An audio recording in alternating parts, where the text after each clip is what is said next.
हम लोगों ने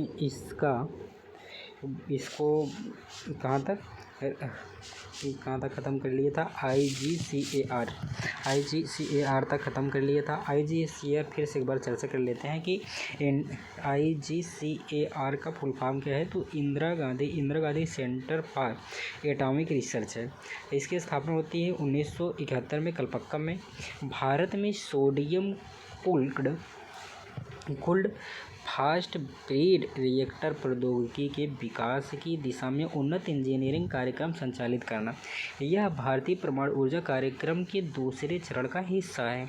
अगर और आगे बात करें राजा रमन्ना उन्नत प्रौद्योगिकी केंद्र, जिसे RRCAT कहा जाता है, यह कहाँ है? इंदौर में है। Raja Ramanna centre for advance technology परमाणु ऊर्जा विभाग की एक इकाई है। इसका उद्देश्य है ले जाकर त्वरक और संबंधित प्रौद्योगिकियों के गैर परमाणु अग्रणी अनुसंधान क्षेत्रों में अनुसंधान एवं विकास पर कार्य करना। आधारशिला की बात करें 19 फरवरी 1984 को तत्कालीन राष्ट्रपति ज्ञानी जैल सिंह ने रखी।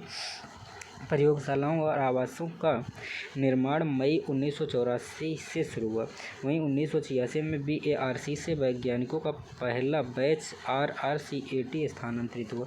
त्वरक की बात करें तो केंद्र ने स्वदेशी रूप से 2 सिंक्रोट्रॉन विकिरण स्रोत इंडस 1 और इंडस 2 का डिजाइन किया, विकसित और चालू किए। Variable energy cyclone centre BECC का फुल फॉर्म है वेरिएबल एनर्जी साइक्लोट्रॉन सेंटर। इसका मुख्यालय कहाँ है? तो कोलकाता में। भारत में अपनी तरह का पहला परिवर्तनीय ऊर्जा साइक्लोट्रॉन है, जिसकी साइक्लोन K130 को 16 जून 1977 को चालू किया गया। और आगे अगर बात करें परमाणु खनिज अन्वेषण एवं अनुसंधान निदेशालय, atomic minerals directorate for exploration research, मुख्यालय हैदराबाद। 1974 में परमाणु ऊर्जा विभाग की सबसे पुरानी इकाई है यह। उसके बाद प्रारंभिक नाम इसका था कच्चा माल प्रभाग रेयर मिनरल सर्वे यूनिट। प्रारंभिक मुख्यालय कहाँ है? नई दिल्ली है। GCNEP यानी global centre for nuclear energy partnership, इसका फुल फॉर्म है। इसको मंजूरी मिलती है सितंबर 2010 में। यह कहाँ पे है? तो हरियाणा के झज्जर जिले के बहादुरगढ़ के पास खेरी जैसर गांव में। इसका उद्देश्य क्या है? परमाणु ऊर्जा अनुसंधान एवं विकास तथा क्षमता निर्माण में अंतर्राष्ट्रीय सहयोग को बढ़ावा देना। अन्य महत्वपूर्ण संगठन की बात करें परमाणु ऊर्जा परिसर हैदराबाद में है। हैवी वाटर बोर्ड कहाँ है? मुंबई में है।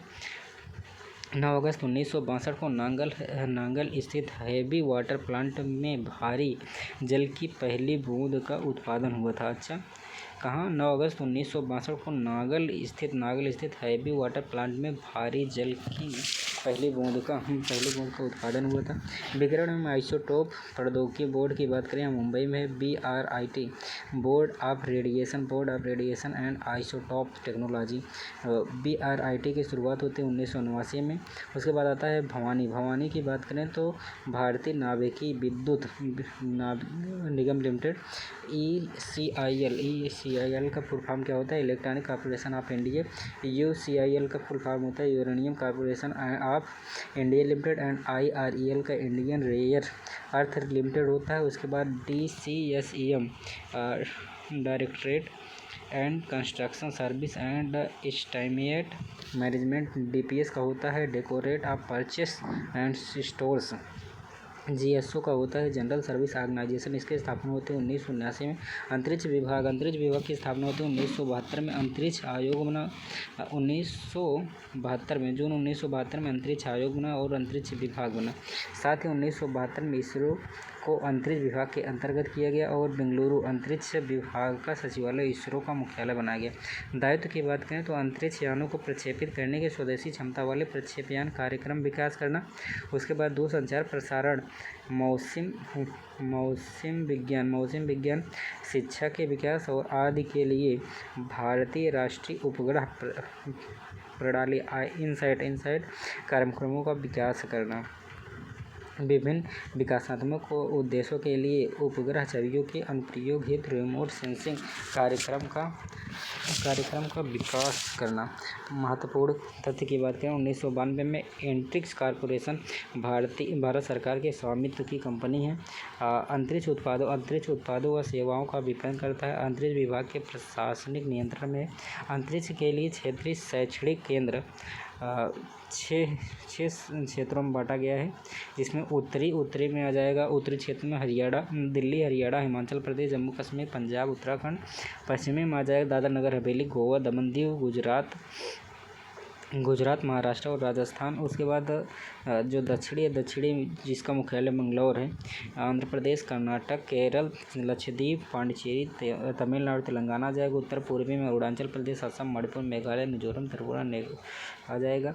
उसके बाद मध्य क्षेत्र जिसका मुख्यालय वाराणसी में है। छत्तीसगढ़, मध्य प्रदेश, उत्तर प्रदेश आ जाएगा। वहीं उत्तर क्षेत्र NIT पटना की बात करें, इसमें अंडमान निकोबार द्वीप और बिहार, झारखंड, उड़ीसा और सिक्किम आ जाएगा। अब इसके बाद हम लोग चलते हैं आगे की कड़ी पर, जहां विज्ञान एवं प्रौद्योगिकी नीति के विषय में चर्चा करेंगे। तो